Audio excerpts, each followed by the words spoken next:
The Shared Prosperity Through Accelerated Improvement to Our Road Network, or SPARK program, is a 2-year road rehabilitation project aimed at transforming the island's road network. The $40 billion project will target more than 2,000 community, parochial, and secondary roads. Each constituency is allocated $150 million to undertake necessary road improvement projects. Works Minister Robert Morgan recently disclosed that 5 international companies were shortlisted to bid for the right to execute the SPARK program. A preferred bidder to execute the project has not been chosen yet. But speaking to PNP supporters in Junction St. Elizabeth on Sunday, Peter Bunting dismissed the project as an exercise in corruption.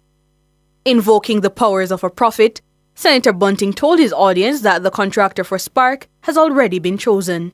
Running this con business, when I'm talking about SPARK program, con business, them talk about them a full package that them international tender. Lie, they don't know who I get the contract they are in. They don't know me a prophesy says that Chinese company I get the contract. Me a prophesy says that is the financing for the Labour Party in your upcoming election. Corruption. Senator Bunting says SPARK will be used by the JLP as the vehicle through which the party will channel funds to power its general election campaign. You will not get any value for money on the roads in the communities with bad roads. The farmers will not get any improvement. You mark my words, the JLP are going to out most of that money for corrupt ends. The people not getting any benefit from that.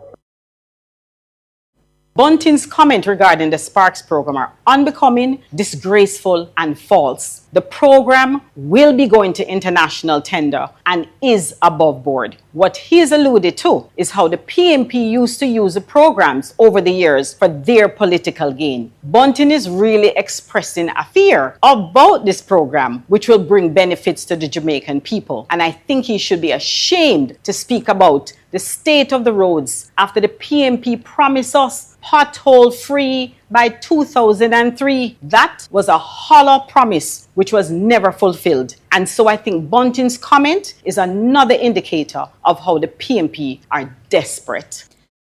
Them talk about the economy. Right now, construction is down. Non-performing loans have increased by 30%. The highest it has been for the last 7 years. The World Bank is predicting that Jamaica will grow at less than half the rate of the rest of the countries in the Caribbean. We're not talking about in the world or in Europe or in, so right here in the Caribbean. Mr. Bunting's assessment is partly accurate.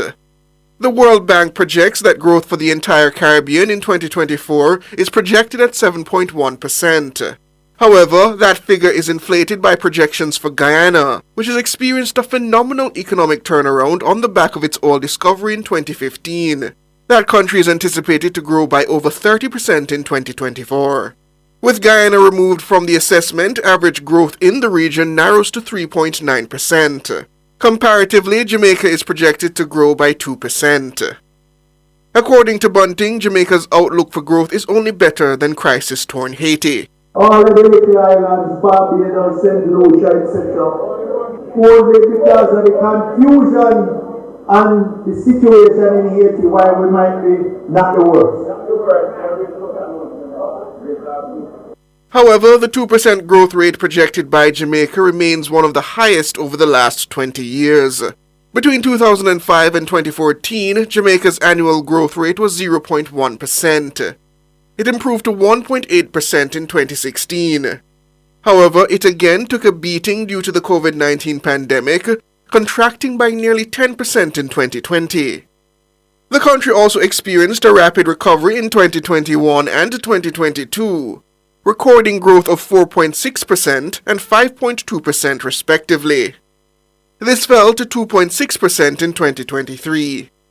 Mr. Bunting says despite attempts by the government to say otherwise, the average Jamaican is still suffering. Food prices, cost of living, That's why when they're telling you, they're trying to convince you that everything is copacetic. The people's lived experience is completely different. Meanwhile, Finance Minister Dr. Nigel Clarke is dismissing Mr. Bunting's claims. Dr. Clarke says many of the countries being compared to Jamaica are still recovering from the COVID-19 pandemic. Mr. Bunting is comparing Jamaica with countries in the region, countries in the Caribbean, that in 2023 had still not recovered to pre levels of economic output. The fact is, recognized by all the major and international economic institutions, that Jamaica has achieved one of the fastest economic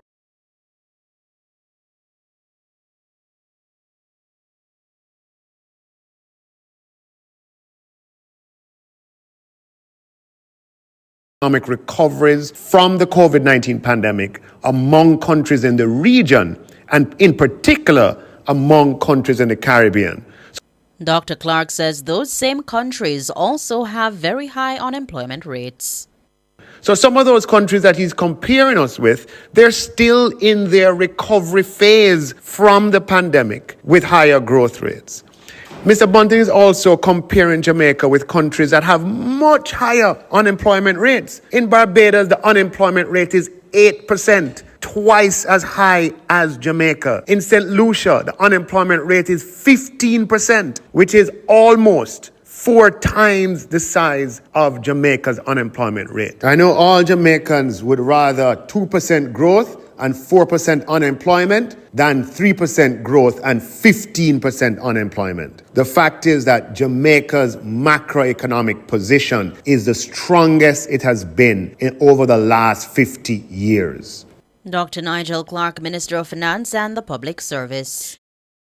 State Minister of National Security Juliet Cuthbert Flynn is rejecting as false and misleading an allegation by PNP Vice President Ian Hales that the government is building 3 prisons in Westmoreland. Hales made the allegation on the weekend in a video which has been circulating on social media.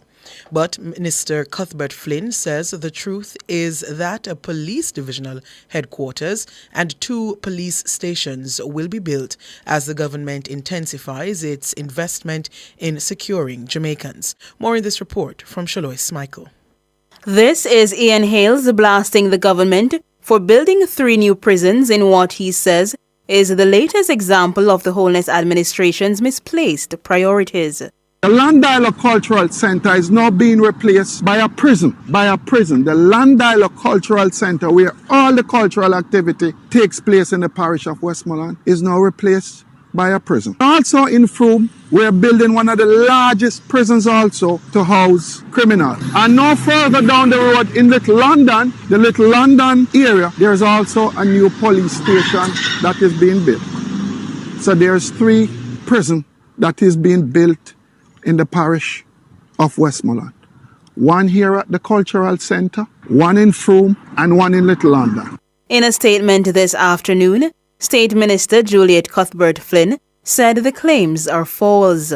I take note of a video circulating online with Mr. Ian Hales making allegations suggesting that the government of Jamaica is building 3 prisons in Westmoreland. These allegations of the senior member of the opposition are outright false and misleading. Let me tell you what the facts are. Number 1, there are 2 police stations that will be built in Westmoreland, 1 in Frome and 1 in Little London. There will be no police station built on the cultural site in Westmoreland. There will be a divisional headquarters that will be built close to the cultural site.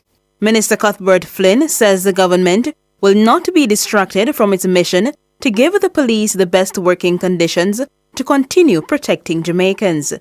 She says Ian Hales appears to carefully plan his statements so as to mislead the Jamaican people. In recent times, he did the same thing with the Black Tank program, making allegations which led to death threats against a businessman. Jamaicans should take note that this kind of desperation of Ian Hales and the opposition, where it appears They're willing to make false allegations, send it out into social media to make people believe that is the truth before we can do anything about it. We should reject this kind of despicable type of politics.